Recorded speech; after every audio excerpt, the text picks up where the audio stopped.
Harlem Désir, bonsoir. Bonsoir. On a beaucoup parlé de toi dernièrement à cause de ta tournée dans les lycées. Et alors on va aussi beaucoup parler de toi ce week-end parce qu'il y a le 3e congrès d'SOS à Longjumeau. Et on va en profiter pour faire un peu le point sur ta carrière, sur SOS. Alors ton image a connu son apogée dans l'opinion au moment de l'heure de vérité. Parce que tu étais venu, tu avais défendu des valeurs républicaines, les droits de l'homme, tu avais même un côté un peu catholique de gauche. Ce qui s'explique quand on sait que de la 6e à la 1er, tu travaillais à l'aumônerie du lycée.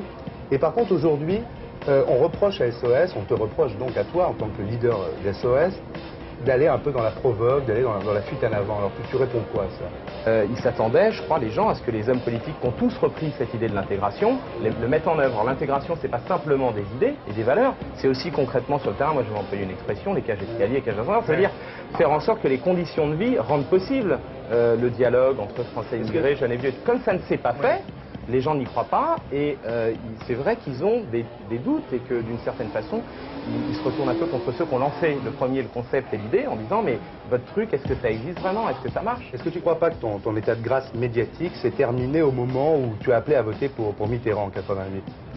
D'abord, je ne sais pas s'il y a eu un état de grâce médiatique, Absolument. Donc je ne sais pas si c'est terminé. Tu avais dit je ne crois pas que ce soit l'élection présidentielle. Je crois que ce qui a vraiment fait le plus de mal au combat contre le racisme, c'est l'histoire des foulards, c'est ce qu'ont fait les intégristes à ce moment-là, c'est le fait que tout à coup l'image des jeunes issus d'immigration, c'était plus des jeunes beurs et des beurettes qui disaient on veut s'intégrer, on veut être des Français comme les autres, c'était des gens qui portaient des espèces de tchadors et qui étaient montrés tous les soirs à la télévision. Et même s'il n'y en avait que 3, on avait l'impression que c'était ça.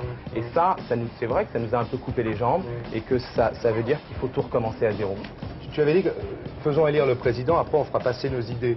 Alors bon, tu étais déçu sûrement parce que tu imaginais sans doute avoir un secrétariat d'État à l'intégration, disons, non? Non, pas moi. Non, moi j'ai Julien jamais Drey. demandé. D'ailleurs, on sait que sous certaines formes, je veux dire, ça aurait été possible si vraiment je l'avais accepté. Mais je pense que ma place et mon combat, il est dans SOS Racisme avec mes potes sur le terrain associatif. Non, le problème, c'est que c'est vrai qu'on attendait autre chose. C'est vrai que le compte n'y est pas. T'es déçu quand François C'est pas Mitterrand que je suis dit, déçu, c'est que je quand il constate- parle de seuil de tolérance. D'ailleurs, bien sûr, Quand d'ailleurs je l'ai Michel dit, non, Rocard mais on ça, ne peut je pas l'ai dit, accueillir j'ai- toute la misère du monde, t'es déçu. Oui, parce que je pense que on fera rien avancer avec ce discours-là.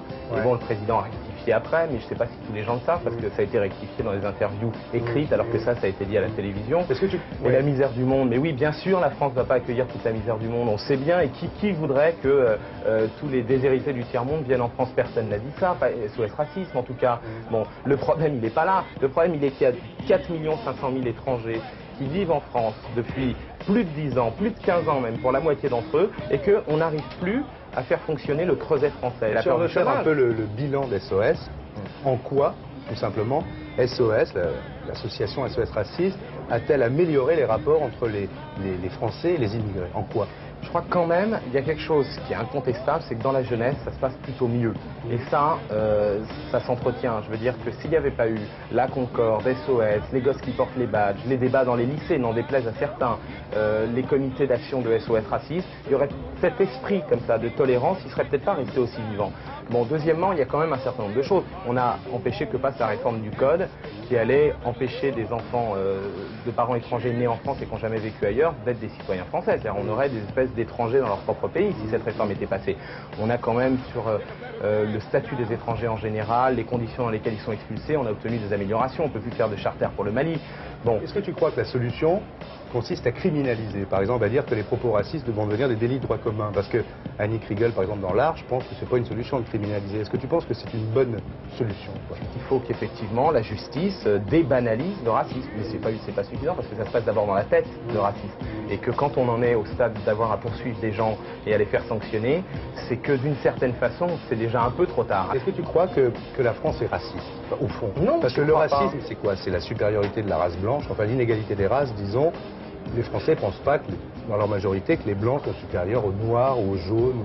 Non, je crois pas. Est-ce que c'est pas plutôt la xénophobie C'est même ou pas la mixophobie? Pour moi, ceux qui sont vraiment responsables du racisme, d'abord, c'est ceux qui ne réparent pas justement les ascenseurs dont on a parlé, qui ne s'occupent pas des cités, qui ne s'occupent pas de lutter contre l'échec scolaire. Pourquoi tu dis racisme? Pourquoi tu dis pas xénophobie? Non, parce qu'il y en a. Enfin, bon, Moi, je sais par exemple que quand on attribue des logements dans un certain nombre de commissions de logements publics, même de HLM, je ne parle pas des agences privées, hein, et ben non seulement il y a des discriminations xénophobes, comme tu dis, à l'égard des étrangers, mais il y a aussi des commissions où on parle de colored people, c'est-à-dire que les Antillais, par exemple, on considère qu'ils posent des problèmes de voisinage, donc que ça fait perdre des voix, donc on leur attribue pas les logements, etc. Est-ce que tu ne crois pas que les gens ont peur que l'immigration se poursuive indéfiniment? Est-ce que c'est pas ça le fond du problème? Tant qu'il y aura ici des gens pour faire travailler des immigrés, même non officiels, même non déclarés, ben, il y aura des immigrés clandestins. Bon, est-ce que tu ne crois pas que les gens, tout simplement, ont peur que les immigrés n'aient pas vraiment envie de s'intégrer? Ils veulent s'intégrer. Parce qu'on parle toujours des Italiens, des Polonais, des Espagnols oui, des années 30. Il n'y avait pas une barrière, disons, religieuse, il n'y avait pas une barrière culturelle, comme il peut y avoir avec les gens du Maghreb, par exemple. Mais regarde tous les mouvements des jeunes beurs ces dernières années. La marche des beurs, les manifestations contre la réforme du code, la participation des jeunes beurs au mouvement étudiant et lycéen. Tout ça, c'est des mouvements dans lesquels ces jeunes issus de l'immigration ont dit on veut être considérés comme des jeunes Français à part entière. Justement, il faut que vous compreniez que certes nous sommes différents, nous avons une autre couleur de peau, nous sommes frisés, nous avons des parents qui viennent d'autres pays, nous-mêmes parfois nous avons une autre religion, mais sur le fond, notre pays c'est là. Et on l'aime et on veut y être reconnu et y être intégré. Seulement quand toutes les portes se ferment, alors effectivement, on risque de voir se constituer des phénomènes de repli. Oui. Le sentiment national, c'est raciste? Mais non, le sentiment national, c'est-à-dire aimer son pays. Moi, j'aime mon pays, j'aime la France. Bon, ce qui n'est pas acceptable, c'est le nationalisme comme principe de vie. C'est-à-dire, je n'aime que ceux qui sont de ma nation et les autres, je les déteste. Bon, le monde ne peut pas fonctionner comme ça. Alors, même quand tu étais petit, tu jouais de la batterie, c'est vrai? Pas quand j'étais petit, quand j'étais au lycée. Ouais. J'ai commencé, j'étais en 3e, j'avais 14 ans. Ouais. Je voulais être batteur professionnel, c'était mon rêve. Référence, Bill Jones, Max Rock, ouais. et puis les batteurs de rock. Bon, on va voir ce que tu vaux. Hein. T'es prêt pour le blind test? Ouais, allons-y. Le blind